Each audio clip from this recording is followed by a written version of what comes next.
May Yes. impormasyon po ba kayo kung nasaan po ang senador? As of now, I have no information and I do not want to know also. At ano ang kanyang status po? Nagtatago, tumatakas, gayong wala pa yung warrant of arrest ng International Criminal Court?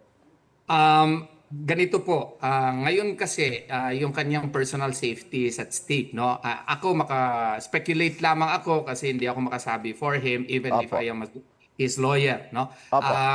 He is just making himself unavailable kasi wala pong klaro kung ano po ang pulisiya o wala po tayong batas as to how to deal with surrender kasi klarong-klaro po yung gobyerno natin is they will up the modality of surrender instead of extradition under Section 17 of Republic Act 9851. Sa BICAM Committee na magsisimula po ngayong araw, kasama po si Senador Bato de la Rosa. Siya ho ba'y pupunta o ano ho ang magiging desisyon niya kung aatin siya dito?